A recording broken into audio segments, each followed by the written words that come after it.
Welcome back to Void of Fears. Before we jump into today's story, I've got to ask for a quick favour. If you could smash that like button, drop a comment below, and hit subscribe if you haven't already. It seriously makes a huge difference.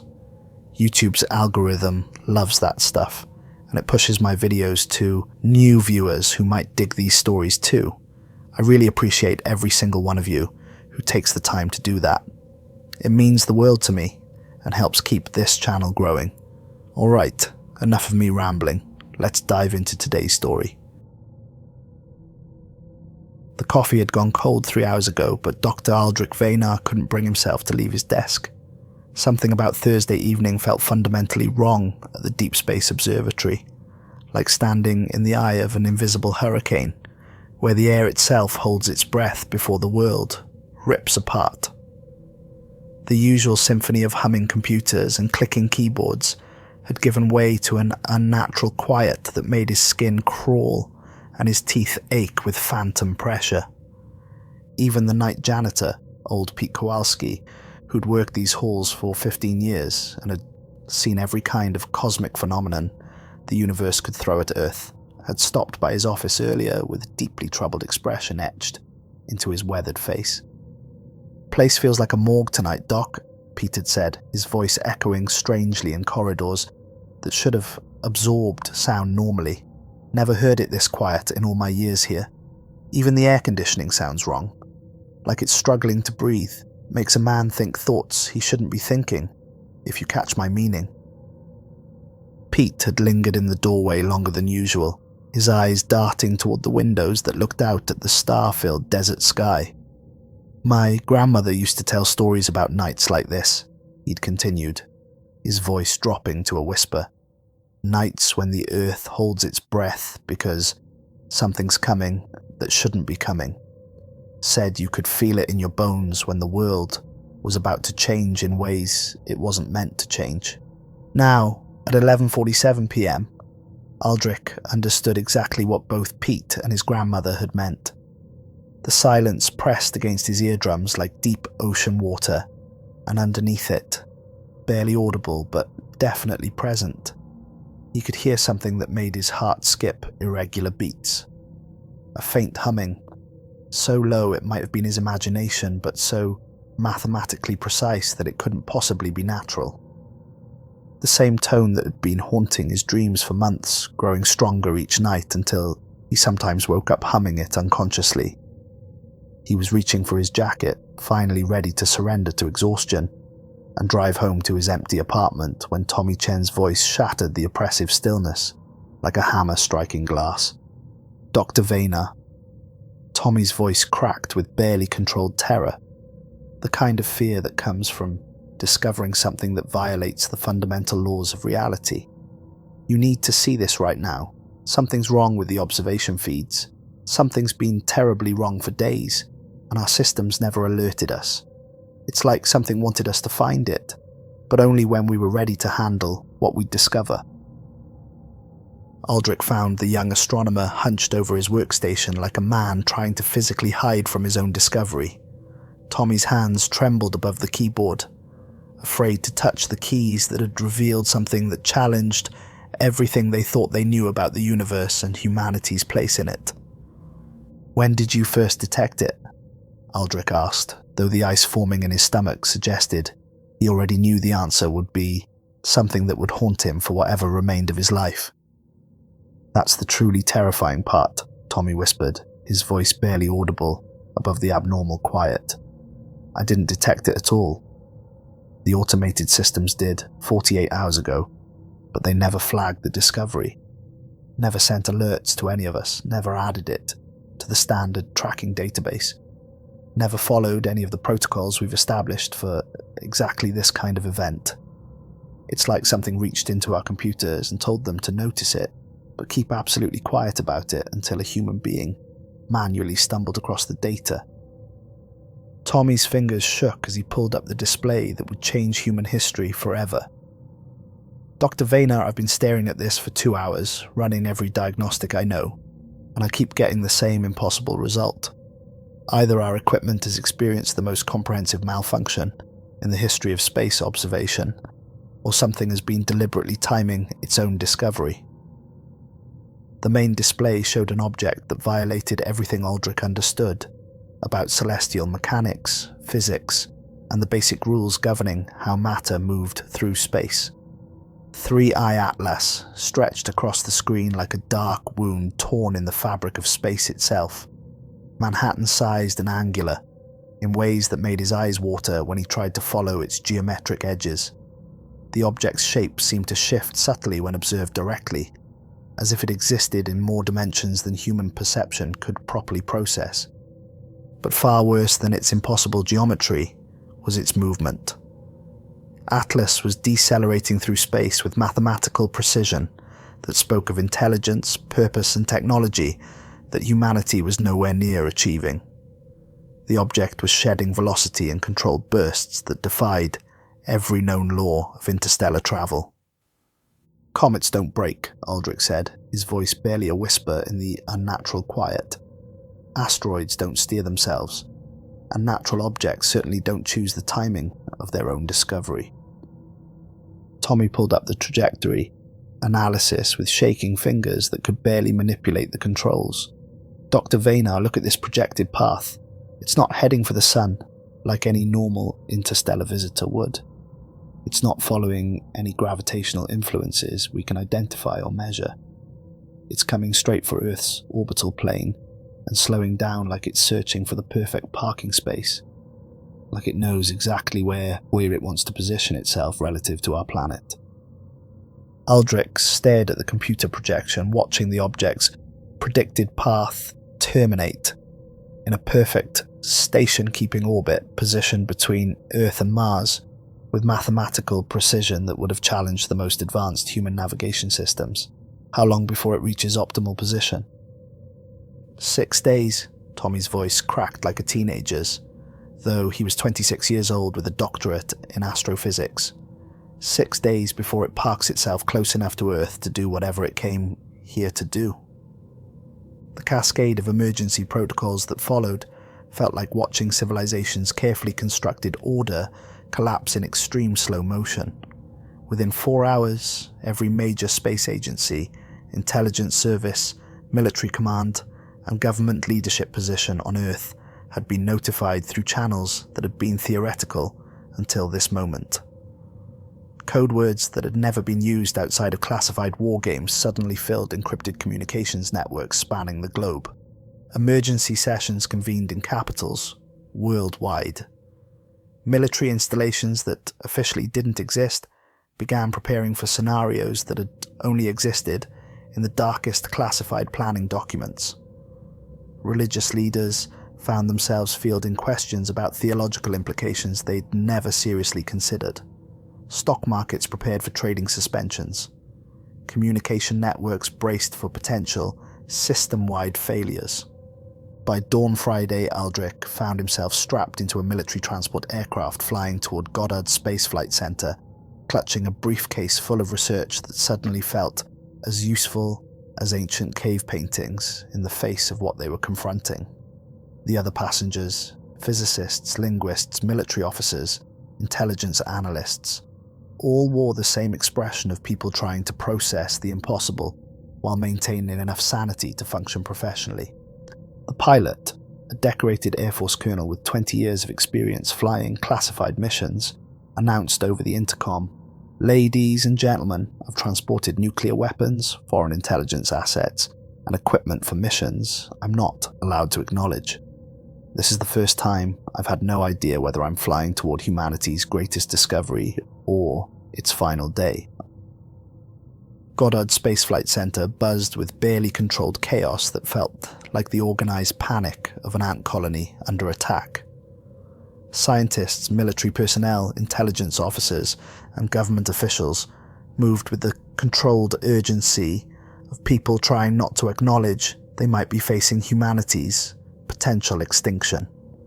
Security had been tripled overnight, with checkpoints that hadn't existed the previous week, and screening procedures that suggested they were preparing for much more than scientific observation.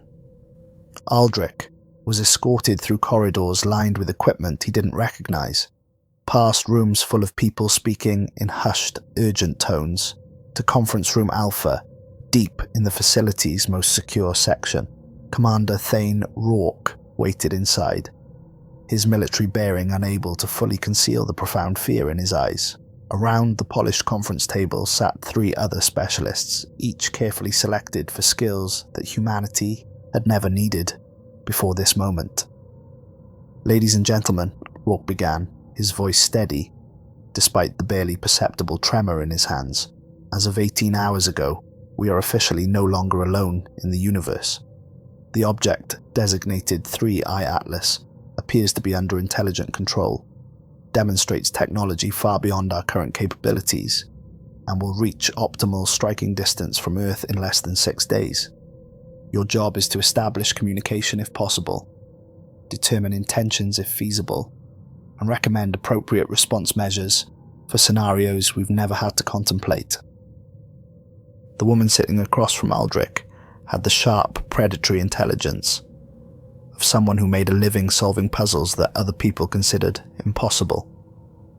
Dr. Aldric Veynar, cryptographic analysis and xenolinguistic theory. I've broken codes for the NSA that were considered mathematically impossible to crack. I've worked on classified projects involving potential extraterrestrial communication scenarios.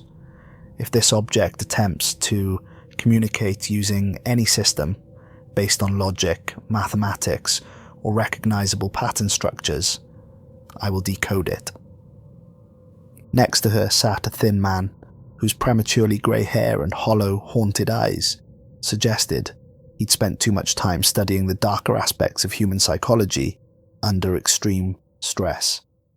Dr. Corinne Malick, psychological warfare analysis and crisis management protocols. My specialty is understanding how human minds break down under impossible pressure and developing strategies to keep them functional when reality stops making sense. I've worked with torture survivors, cult deprogramming cases, and soldiers who've encountered classified phenomena that officially don't exist.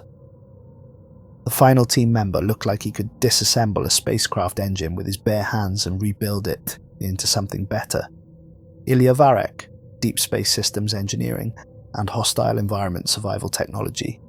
I design equipment that continues functioning in environments specifically engineered to destroy human technology. I've built probes that have operated successfully in conditions that would liquefy steel, boil tungsten, and rip apart atomic structures. Aldric studied each face around the table, recognizing in their expressions the same haunted quality he'd been seeing in mirrors for months. For the past 6 months, I've been experiencing identical dreams every single night. I'm walking down stone corridors carved directly into bedrock, following a deep, humming sound that seems to emanate from the Earth's molten core itself. The tone is mathematically precise, so specific that I've started unconsciously humming it during my waking hours. My colleagues have mentioned it, my neighbours have complained about it. Now this object appears, and I can't escape the feeling that those dreams were somehow preparing me for this exact moment. Marisol leaned forward, her analytical mind immediately engaging with the puzzle. "You think the object has been conditioning you psychologically? Preparing your mind for some kind of contact scenario?" "I think something has been preparing all of us," Aldric replied, his voice carrying a certainty that surprised him. "The question is whether it's preparing us to understand something wonderful that will elevate human consciousness, or to accept something terrible that will fundamentally change what it means to be human." The weekend that followed compressed months of intensive analysis into sleepless days of mounting horror and growing certainty that humanity was confronting something far beyond their understanding. Atlas continued its steady approach toward Earth, occasionally adjusting course with brief energy discharges that appeared as brilliant flares of light visible through the most powerful telescopes on the planet. Each course correction was mathematically precise, calculated with an accuracy that exceeded human navigation capabilities and achieved through propulsion methods that violated known physics. But worse than the impossible technology was the increasingly disturbing effect the object seemed to have on observation equipment worldwide. Telescopes focused on Atlas began malfunctioning in subtle but consistent ways. Image processing software developed identical glitches that created phantom faces in visual data.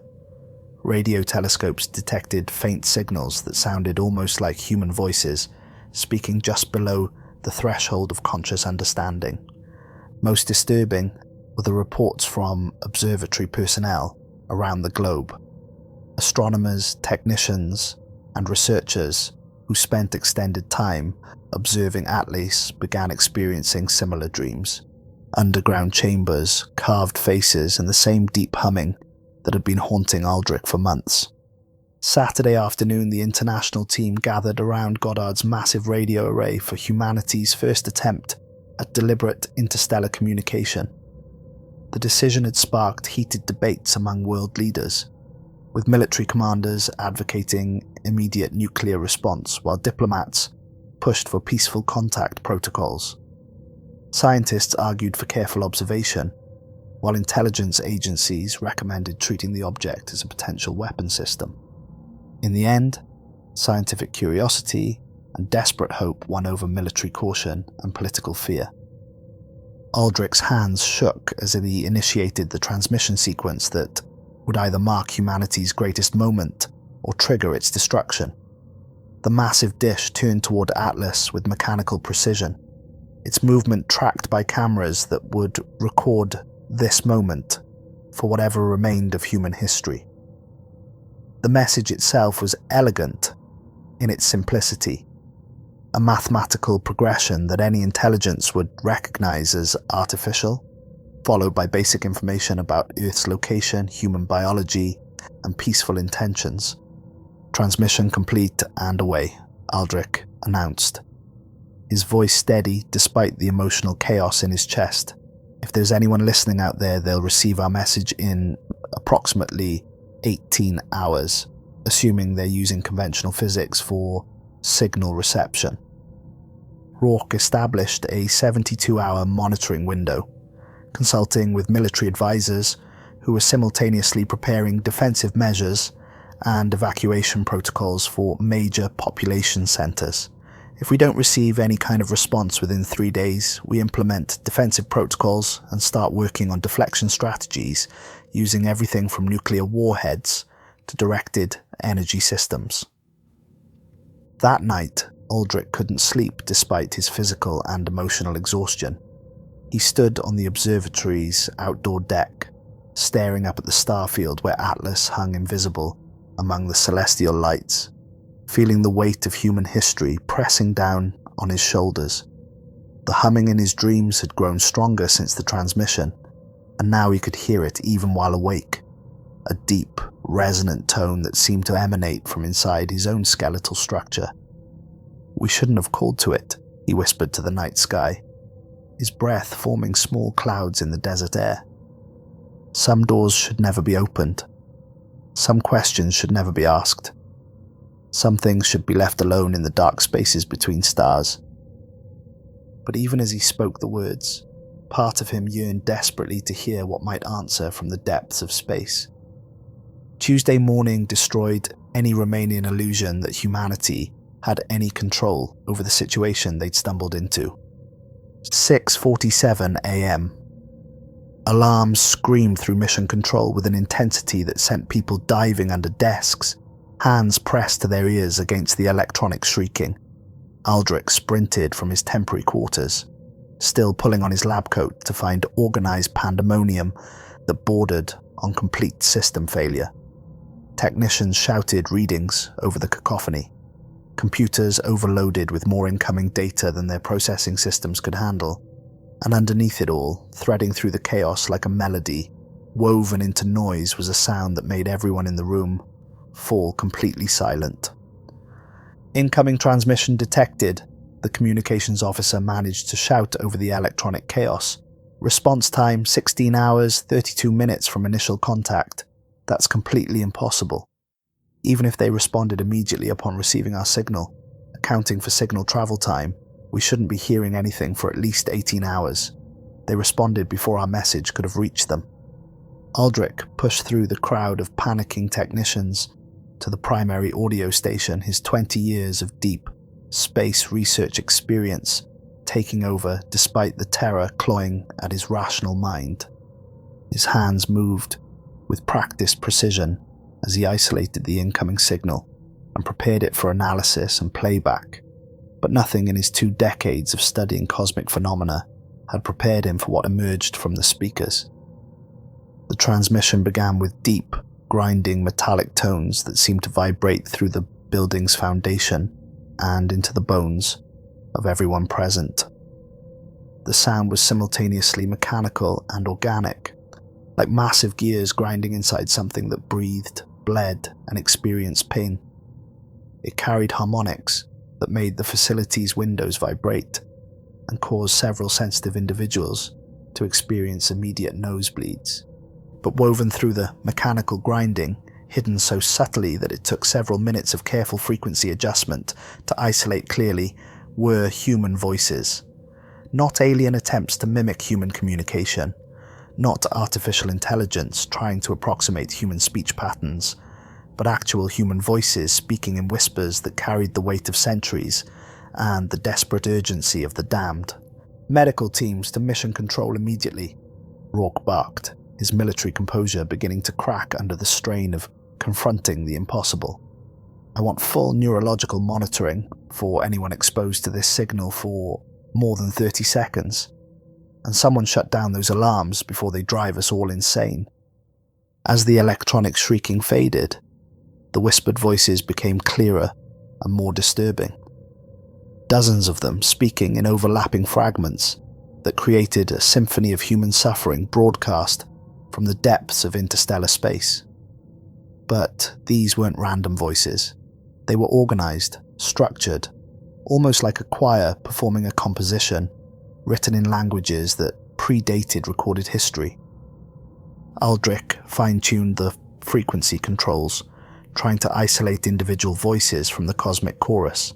"Commander, this isn't a response to our transmission. This signal has been broadcasting continuously for an extended period.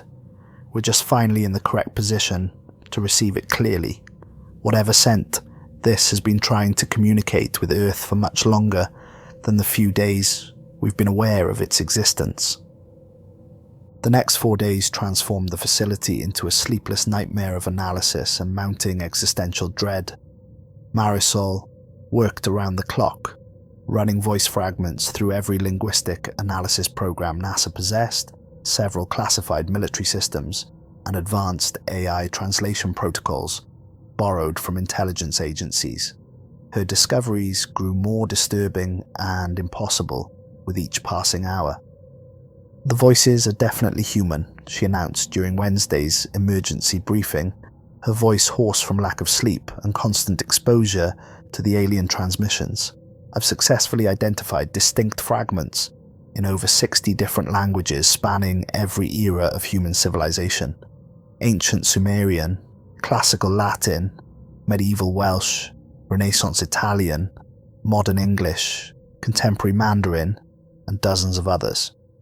But here's what's absolutely impossible. I'm also detecting linguistic structures that don't match any known human language development patterns. They're clearly human in origin, but they represent linguistic traditions that never existed in recorded history." She activated the conference room speakers to play the clearest segments she'd isolated. A voice that sounded like it was speaking through centuries of accumulated dust and despair begged in what linguists would later confirm as archaic Sumerian, "Help us. We are lost in the deep places beneath the world. We cannot find the path back to the surface. The beautiful singing leads us ever downward into chambers that grow darker and more wonderful with each level of descent." Another voice, clear as a local radio broadcast but carrying undertones of infinite sadness, spoke in perfect modern English. "Don't answer their call. Don't let them know you can hear us speaking. Turn away before they notice your presence. The music is beautiful beyond description.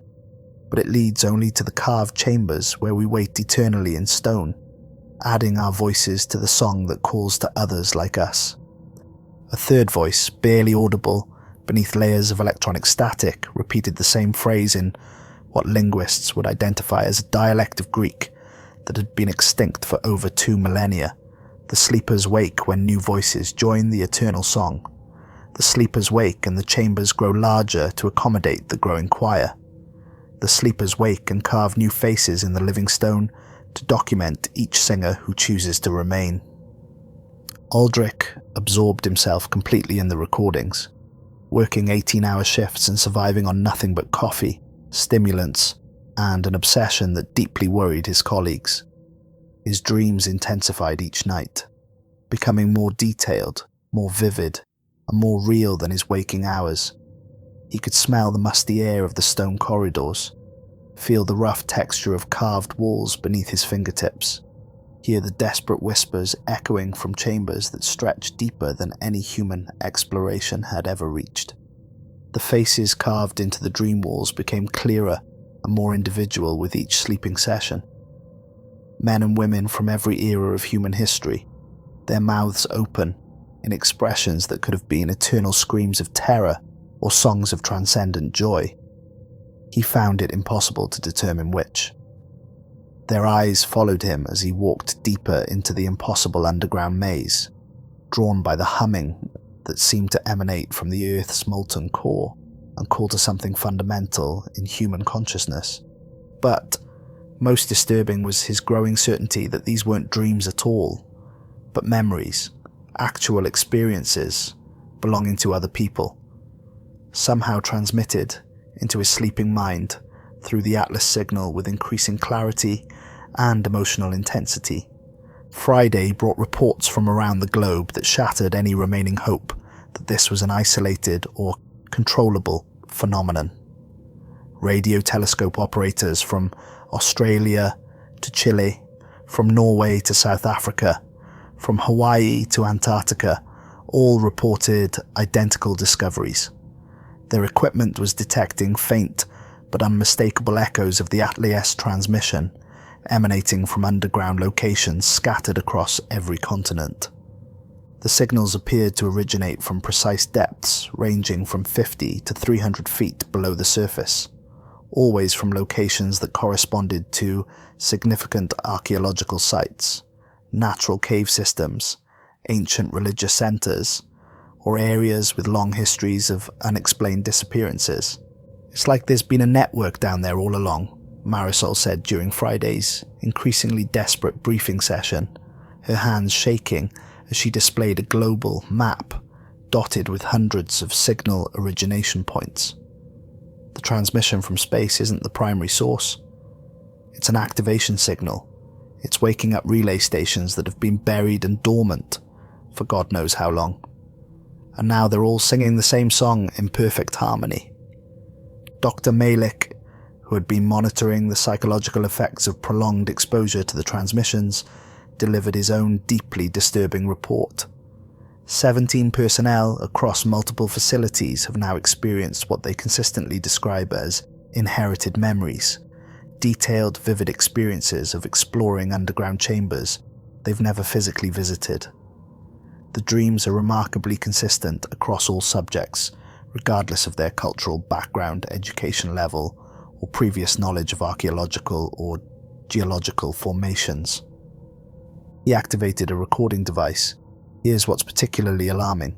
The affected individuals are all describing identical architectural details, the same progression from surface-level chambers to deeper and more complex tunnel systems, and the same carved faces with expressions they can't quite interpret. It's as if the signal is downloading a shared experience directly into their neural pathways, bypassing normal sensory input entirely. Varek, normally the most pragmatic and unflappable member of the team, had begun showing signs of psychological stress that alarmed everyone who worked with him. He chain-smoked constantly between shifts, muttering prayers in Ukrainian and Polish that his grandmother had taught him as protection against things that lived beneath the earth and hungered for human souls. In the old country, my babusia told stories that her grandmother told her, he confided to Aldric during one of their increasingly rare rest periods, tales about people who dug too deep into the mountains and found chambers full of sleeping faces carved from living stone. The stories said these places were warnings left by ancient peoples, markers placed by civilizations that understood things we've forgotten, telling future generations where never to build, never to dig, never to disturb what lay dreaming in the deep places beneath the world. Varek's hands shook as he lit another cigarette. She said the faces in the stone weren't decorations or art. They were people. People who had heard beautiful music calling from underground and followed it into chambers that led deeper than human exploration was meant to go. People who chose to become part of something larger than individual existence, but at a cost that surface dwellers weren't supposed to understand. Monday morning brought Commander Rourke's reluctant authorization for a deep space probe mission. The decision had required emergency approval from intelligence agencies across 4 continents, direct presidential authorization, consultation with military commands that officially didn't exist, and clearance from international bodies that had never been tested with a scenario of this magnitude. The probe mission represented humanity's most desperate attempt to understand what they were confronting before it moved close enough to Earth to implement whatever plan had brought it across interstellar space. Varek oversaw the probe's preparation with hands that shook despite his best efforts at maintaining professional composure. The unmanned craft carried the most advanced imaging, analysis, communication, and defensive equipment that human technology could produce. Its mission parameters were elegantly simple. Approach Atlas close enough to provide detailed visual and spectrographic analysis, attempt to establish direct communication protocols, then retreat to a safe distance for data transmission back to Earth. The probe would require 36 hours to reach its target, accelerating at maximum sustainable velocity while transmitting continuous status reports. Wednesday morning brought images that would permanently traumatize everyone who witnessed them and change humanity's understanding of its place in the universe. Atlas's surface appeared initially to be covered with the kind of natural scarring expected on any object that had traveled through interstellar space for geological ages. Impact craters from cosmic debris, erosion channels carved by solar radiation, the random pockmarking accumulated over millions of years of travel through environments hostile to solid matter. But as the probe's ultra-high-resolution cameras focused on individual sections of the hull, zooming in with increasing magnification, the truth became apparent with soul-crushing clarity that left hardened scientists weeping at their workstations. The scars weren't natural formations, they were faces, thousands upon thousands of human faces, carved into the object's surface with microscopic precision that would have challenged the most advanced manufacturing techniques available on Earth. The craftsmanship was so detailed that individual expressions could be clearly identified, despite the incredible scale of the overall work. Men, women, and children from every era of human history stared out from the alien hull with eyes that seemed to track the probe's movement. Ancient Mesopotamians with elaborate ceremonial headdresses, medieval Europeans wearing distinctive period clothing, indigenous peoples from every continent displaying traditional decorative scarification, modern faces that looked like they could belong to people walking down contemporary city streets. Every single face had its mouth open. Some appeared to be screaming in absolute, soul-destroying terror. Others looked as though they were singing with expressions of transcendent joy and spiritual fulfillment. The detail was so precise, so lifelike, that observers found themselves unable to determine which emotion they were witnessing: terror or ecstasy, damnation or salvation. "Dear merciful God," Varek whispered, crossing himself repeatedly as more images downloaded from the probe. "How long have they been up there? How long have they been watching us, waiting for us to develop the technology necessary to see them clearly?" But the most disturbing discovery came when the probe's cameras detected subtle but unmistakable motion on the object's surface. The faces weren't static carvings preserved in alien metal. They were moving with barely perceptible but definitely organic motion. Mouths opening slightly wider or closing incrementally, eyes tracking the probe's passage with unmistakable intelligence and desperate awareness. Atlas wasn't just a spacecraft carrying passengers, it was a living archive, and its inhabitants were still conscious, still aware, still experiencing whatever existence they had been subjected to during their journey across the void between stars. The probe transmitted continuous data for 6 hours before something reached out from Atlas and destroyed it with casual, almost contemptuous ease.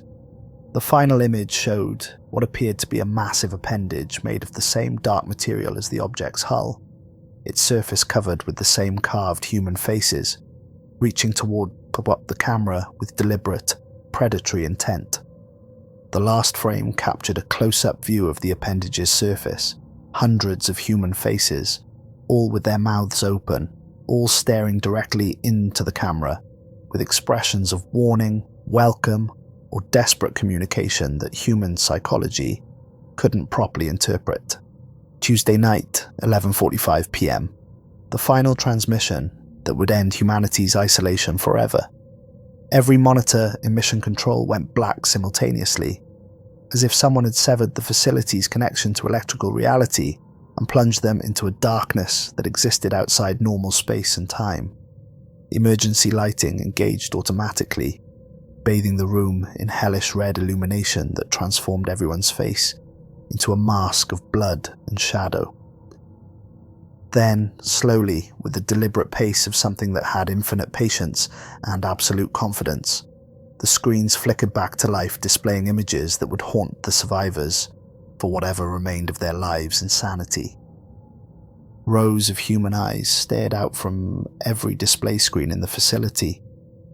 Not the carved faces from Atlas, but living human eyes filled with desperate intelligence, impossible recognition, and emotional depths that spoke of experiences beyond human comprehension.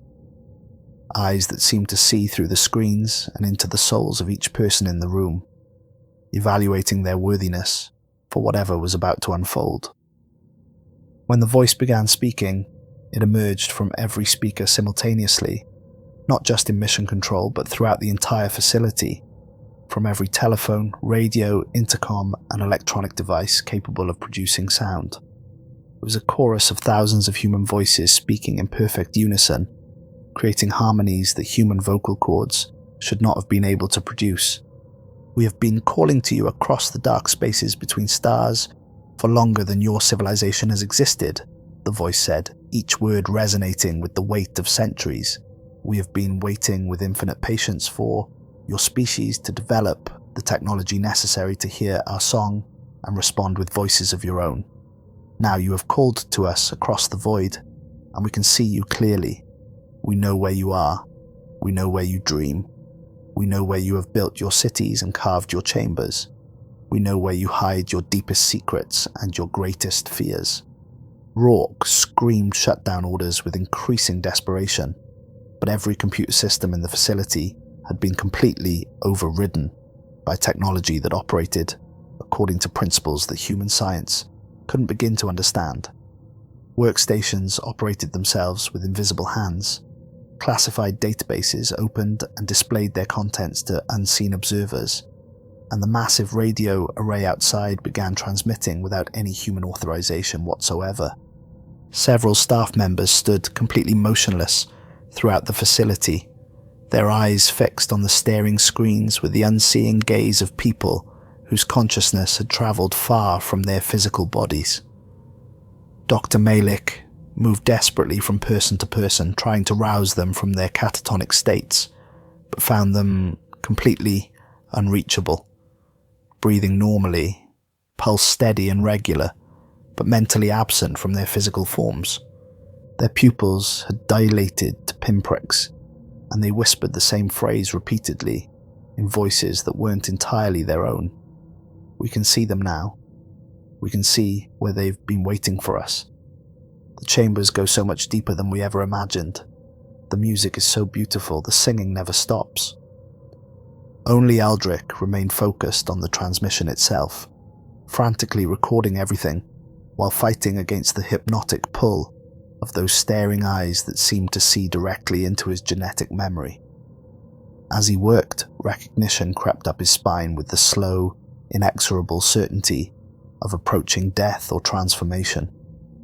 Threading through the chorus of thousands of voices, barely audible but unmistakably present, he could hear something that made his hands freeze completely over the recording equipment.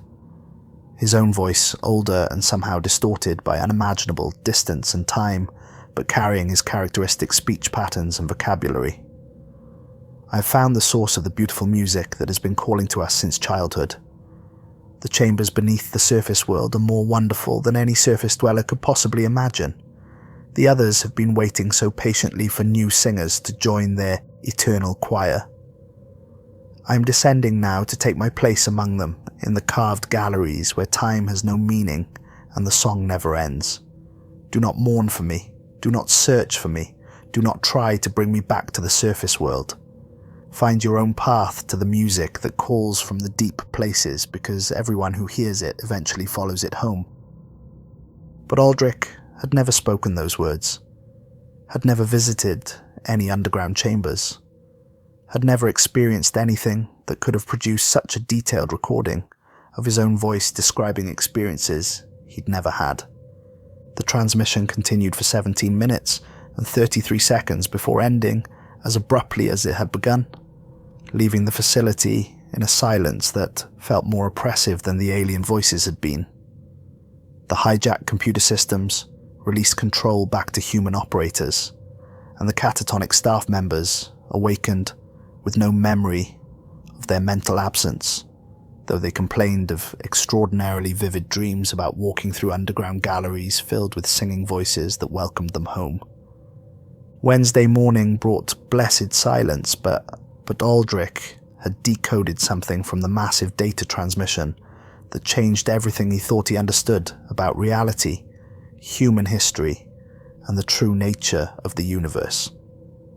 Buried within the overwhelming flood of information, hidden in frequency patterns that required specialized equipment to detect, were precise geographical coordinates pointing not to Atlas in space, but to specific locations scattered across Earth's surface.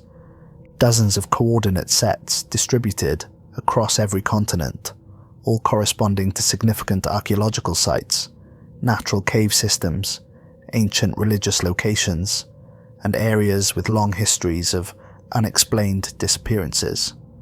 But most importantly, there was a primary coordinate set that pulsed with particular intensity and carried additional embedded information. The primary coordinates pointed to a specific location in the New Mexico desert, 50 miles southwest of Roswell, at a precise depth of 42 feet below the surface. The embedded information included detailed geological surveys, three-dimensional maps of underground chamber systems, and what appeared to be historical records dating back thousands of years. You are absolutely not investigating anything, Rourke declared when Aldric presented his findings during the emergency briefing. This entire project is being classified at levels that require security clearances I don't personally possess. I will have you detained in a military facility that doesn't officially exist before I allow you to chase alien coordinates into the desert like some kind of delusional archaeology expedition. They're not alien coordinates, Aldric replied, with the quiet certainty of someone who had finally understood a puzzle he'd been unconsciously solving his entire life. They're directions to something that has been patiently waiting beneath the surface for us to develop the technology and wisdom necessary to hear its call. Something that has been preparing people like me, people like us for generations, through dreams and intuitions, and that persistent humming that calls to certain individuals when conditions are right. Thursday dawn found Aldric driving alone across the New Mexico desert in a rented SUV. his NASA credentials, portable ground-penetrating radar, professional excavation tools, and enough supplies for several days, his only companions. He had systematically disabled every tracking device he could locate, paid cash for everything to avoid creating electronic trails, and followed back roads that wouldn't appear on any GPS database or satellite surveillance system.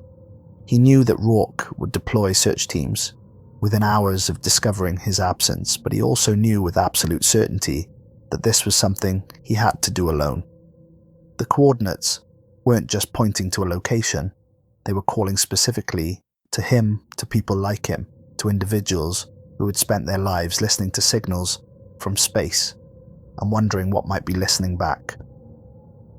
The coordinates led to a patch of desert that looked absolutely identical to thousands of other locations across the American Southwest.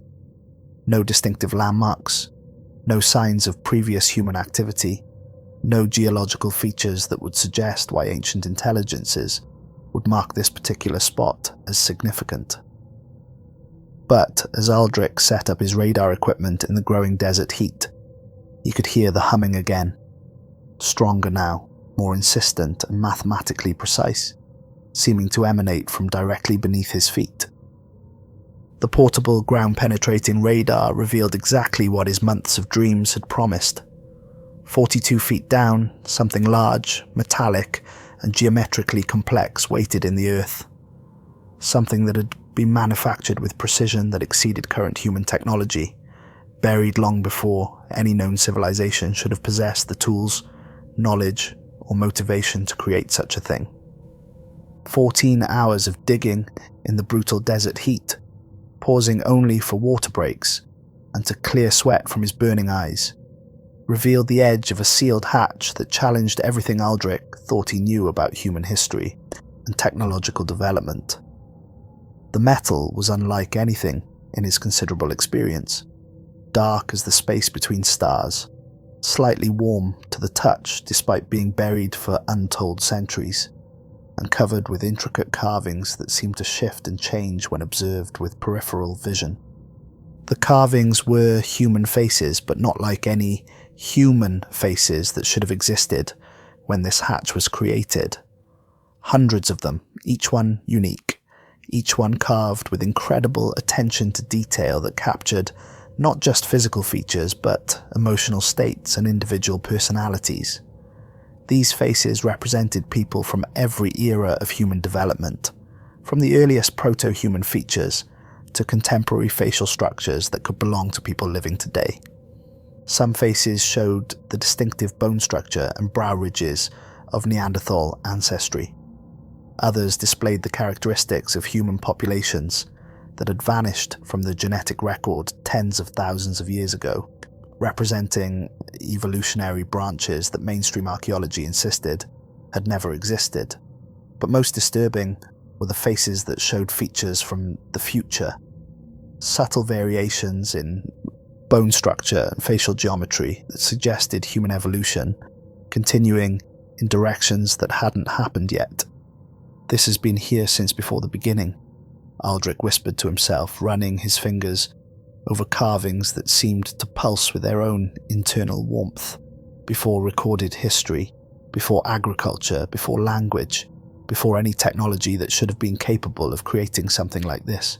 But it's not ancient, it's eternal, it's always been here, waiting. The hatch opened with surprising ease, as if it had been maintained and lubricated regularly despite its obvious age. Stone steps descended into absolute darkness, carved directly from bedrock with precision that exceeded anything achieved by known human civilizations. The craftsmanship was unmistakably human in its aesthetic choices and artistic sensibilities, but the technical execution suggested access to tools and techniques that humanity had never developed.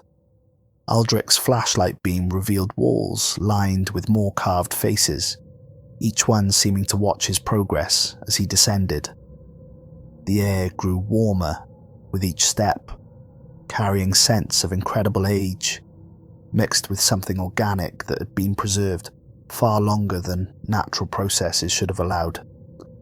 The scent was familiar in a way that made his genetic memory stir with recognition. The smell of home, of belonging, of returning to a place his soul had always known existed. The stairs continued downward for what felt like hours but was probably only minutes, descending through multiple levels of carved galleries. Each level displayed faces from different eras of human development, as if the walls themselves were a comprehensive archive of human evolution and cultural development arranged in chronological order. The stairs finally ended in a circular chamber approximately 50 feet in diameter, its walls covered with carved faces representing every era of human development, from prehistoric to contemporary. But these weren't just random faces. They were portraits of specific individuals, each one captured with such precision that Aldric felt he could recognize their personalities, their hopes, their fears, their dreams. At the center of the chamber stood a monolith of black stone that seemed to absorb rather than reflect light, its surface covered with the same intricate face carvings but arranged in complex geometric patterns that hurt to contemplate directly. The mathematical precision of the arrangement suggested meaning beyond human comprehension, as if each face was positioned according to principles that connected individual human experience to some larger cosmic pattern.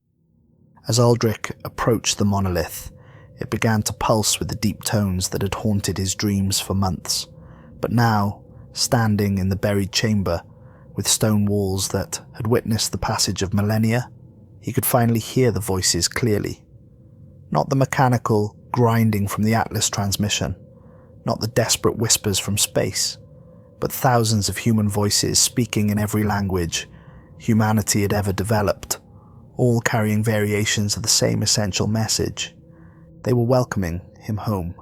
The voices spoke of chambers that stretched deeper than human exploration had ever reached, of communities of seekers who had found the source of the beautiful music and chosen to remain, of the patient work of documenting every human who heard the call and followed it to its inevitable conclusion. They spoke of knowledge that transcended individual existence, of becoming part of something larger than personal identity, of joining a choir that had been singing since the dawn of human consciousness. But most importantly, they spoke of choice. The choice to remain on the surface with individual identity and limited understanding, or to descend deeper into chambers where personal boundaries dissolved and individual consciousness merged with something that had been calling to humanity since the first humans looked up at the stars and wondered what might be looking back. Aldric reached for his satellite phone to contact NASA, to report his incredible discovery and request immediate backup and scientific analysis. But as he raised the device, preparing to document humanity's most significant archaeological discovery, the voices converged into a single sound that stopped his heart with recognition and terror. It was his own voice, but speaking from a time and place he had never experienced, describing events he had never witnessed. I have found them at last. The deep singers who have been calling to us since humanity first developed the capacity to dream of something larger than individual existence. They are us. We are them. The boundaries between past and future, between individual and collective, between human and cosmic, dissolve in the deeper chambers where the real work takes place. I am going deeper now to join the eternal song that connects all human seeking across all time. Others will follow when they hear the call and recognize it for what it truly is. Do not fear for me. I'm more completely myself now than I have ever been, because I am finally part of everything else. The recording was perfect in every detail. His voice, his speech patterns, his characteristic vocabulary and phrasing, even the subtle regional accent he'd developed, growing up in Ohio. But Aldric had never made such a recording, had never spoken those words or visited any underground chambers before this moment. Understanding struck him with the force of religious revelation and cosmic terror combined. The monolith wasn't just broadcasting voices from the past, it was documenting experiences across all time simultaneously, recording conversations that had happened, were happening, and would happen, treating human history as a single eternal moment where all choices existed simultaneously. Every face carved into the stone walls represented someone who had heard the call and followed it to this chamber, but not just people from the past. The carvings included faces of people who would find this place in the future, people who hadn't been born yet, people whose choices were being documented before they made them. "The faces aren't victims or prisoners," he said aloud, his voice joining the harmonic chorus emanating from the monolith. "Their documentation. Everyone who has found this place, everyone who is finding this place right now, everyone who will find this place in centuries to come. All of human curiosity and seeking, carved in stone and singing together across time." The chamber began to vibrate as ancient mechanisms, dormant since the last visitor responded to human presence with mechanical precision that suggested maintenance by invisible hands. Stone panels slid aside with perfectly engineered tolerances, revealing passages that led deeper into the earth. From these deeper passages came the sound that had called to him across months of dreams and years of unconscious preparation. Deep, harmonious music that spoke of vast spaces and communities of seekers who had chosen to join something larger than individual existence. The music was mathematically perfect, incorporating harmonics and frequencies that human vocal cords couldn't produce individually, but could create when thousands of voices sang together with perfect coordination. It was the sound of human consciousness itself, freed from the limitations of single bodies and individual lifespans, extended across geological time and cosmic space. Every rational part of Aldric's mind screamed warnings about what he was contemplating. He should run back up the stone stairs, seal the hatch behind him, alert authorities, prevent anyone else from finding this place and facing the choice it represented. But the music from the deeper chambers was so perfectly tuned to something fundamental in his consciousness that he found his feet carrying him towards the nearest passage. The choice wasn't really a choice at all. It was recognition. Recognition that this is where he had always been meant to come, what he had always been meant to find, who he had always been meant to become. The dreams, the humming, the lifelong fascination with signals from space. All of it had been preparation for this moment when individual seeking merged with collective knowledge. As he walked deeper into the earth, following corridors that had been carved by human hands across thousands of generations, his satellite phone managed one final transmission to NASA's emergency frequency. The transmission from Atlas wasn't first contact with aliens. It was a message from us, from humans who found these chambers across thousands of years and chose to become part of something that spans all of human history and extends into our ultimate future. The network goes back to the beginning of human consciousness and forward to our final destiny. I can see them now. Everyone who ever wondered what lay beyond the horizon, beyond the stars, beyond the surface of ordinary existence. They're all here, and they're all still human, but human in a way that transcends individual bodies and lifespans. The music is so beautiful, so mathematically perfect. Don't come looking for me, but don't worry about me either. For the first time in my life, I understand what it means to not be alone.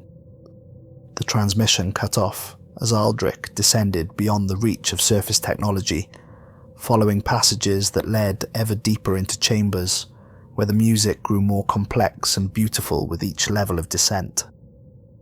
Behind him, carved faces watched his progress with expressions of welcome and recognition, documenting his choice to join the eternal song that had been calling to human consciousness since the first human looked up at the night sky and wondered if anyone was looking back.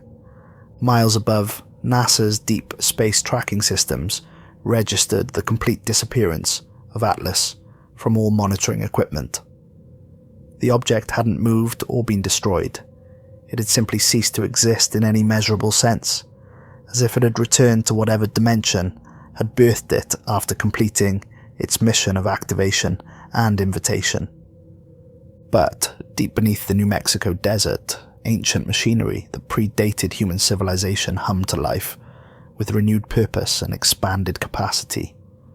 The monolith's broadcast range increased exponentially, sending its patient call to dreamers and seekers across the globe with signal strength that penetrated the Earth's crust and reached every receiver capable of detecting its mathematical precision.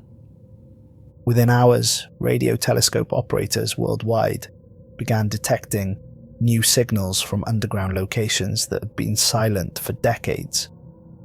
The buried network was fully active again, calling to the curious and the obsessed, with the promise of answers to questions humanity had been asking since the development of consciousness and the capacity for wonder. In university research laboratories, observatory control rooms, late-night shifts at radio installations, and anywhere humans spent their time listening to the cosmos and wondering about their place in it, people began experiencing the same dreams that had prepared Aldric for his journey. Dreams of stone corridors leading ever downward. Dreams of beautiful music that came from the heart of the earth itself. Dreams of carved faces that welcomed them home to a place their souls had always known existed. The cycle continued as it had for millennia before recorded history, as it would continue for millennia after current human civilization was nothing but another layer of faces carved in eternal stone. Somewhere in the darkness above, telescopes scanned empty space for signs of alien visitors who would never come because they had never been needed. The real visitors had always been human, the part of humanity that could never stop seeking, never stop questioning, never stop descending into deeper mysteries in search of answers that could only be found by those willing to abandon individual identity and join something larger than single lifetime existence. They waited in chambers that stretched deeper than any surface dweller could imagine, adding their voices to a song that had been building since the dawn of human curiosity and would continue until the last human consciousness chose to join the eternal choir. The beautiful music played on, patient and perfect, calling to each new generation of dreamers who heard its promise and recognized it for what it truly was. Not an end, but a beginning that transcended the limitations of individual existence and individual time. The music continues now, beautiful and mathematically precise, waiting for the next dreamer to hear its call and follow it into the infinite depths where all human questions eventually find their perfect, terrible, wonderful answers. In research facilities around the world, sensitive individuals are beginning to hear a familiar humming in their dreams.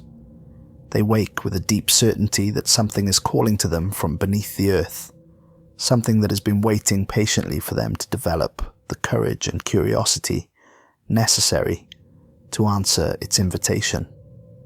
The next phase of the cycle is beginning.